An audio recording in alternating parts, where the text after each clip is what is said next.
Hey now, we are in cherry blossom season for just like a quick minute. I wanted to do a cherry blossom series based on this because these are one of my favorite flowers. First thing that I would recommend doing when doing any sort of floral is to sketch. And you don't have to be good at sketching, but what this does is helps you to bring out the different views of a flower to give your painting a little bit more of a realistic feel. After sketching, what I'll do is put this little piece of paper nearby and I'll reference it while I'm painting to remind myself that, maybe a floral will look at me at the full bloom, or maybe it'll be from a side view or a downward view, or it's a bloom that's looking away from me. So just to kind of help me remember what that might look like, and I can incorporate that into my painting easily without having to rely on memory, which it's hard, for me at least, it's hard to produce that sort of visual in my head and then translate that onto paper. So I'm going to fast forward really quick through the rest of these sketches that I did, and they're pretty much the same. It's ones that are looking at you, ones that are looking from a side profile. It's looking up, looking down, to the right, to the left, just any sort of view that I could think of. That's going to help me when I do my painting.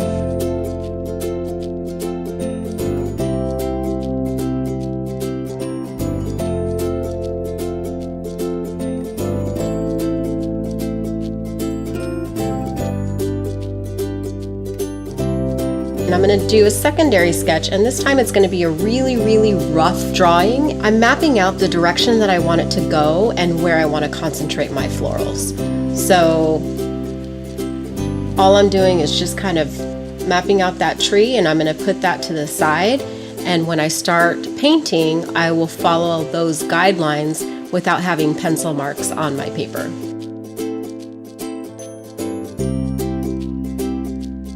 Okay, I'm going to start with the florals, and what I've done is mixed in with a ton of water, so it's very diluted, and it's a little bit of pink, a little bit of red.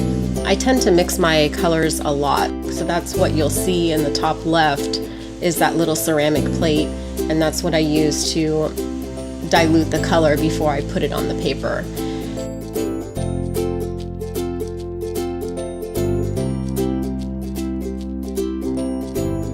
I'm matching it up with that rough sketch that I made so that I can kind of determine where I want those blossoms to be. I did add a little bit of yellow in there as well, with a little bit more water to dilute it.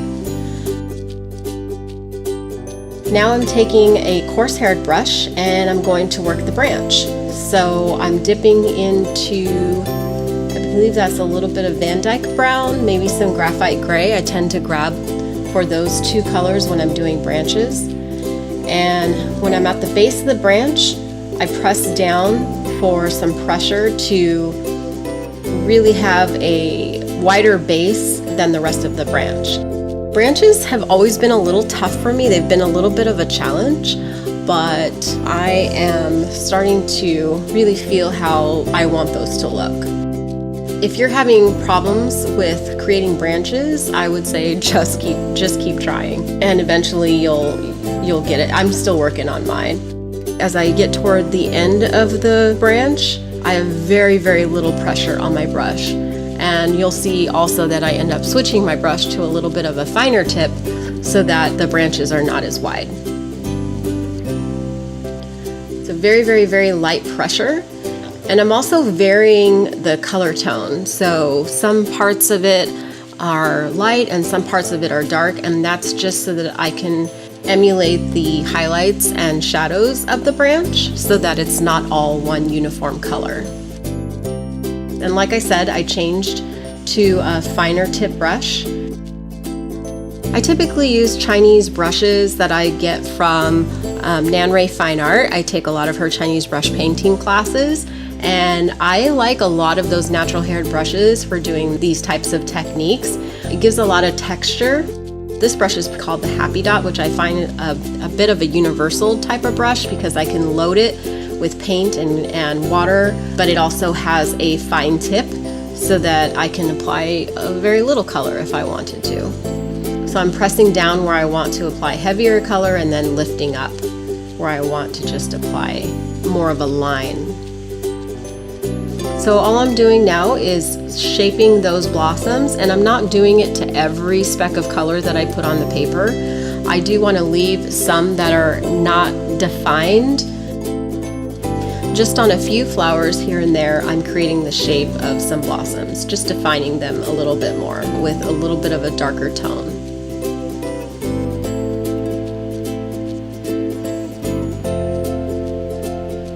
Not being too careful, but I am creating somewhat of a rounded shape.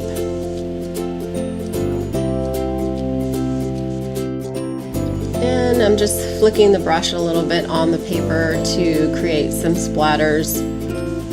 I do like that effect. Once I'm happy with that, I'm going to go in again with my finer tip brush. This is the same one that I used for the tip of my branches.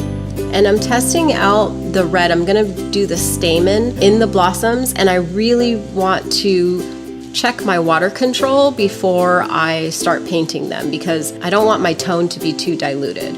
So I'm checking it on another piece of paper first to make sure that I'm happy with the tone that's on my brush before I start drawing in the stamen. My mixture is a little too watered down, then my stamen are not going to be well defined.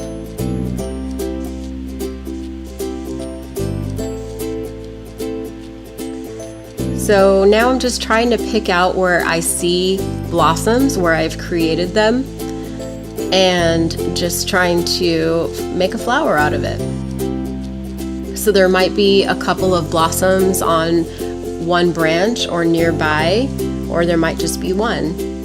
You can kind of have fun with this and pick them out wherever you see them. And I would also recommend not doing every single blossom. Just do some here and there, or maybe the majority of them, but you can leave some to the imagination.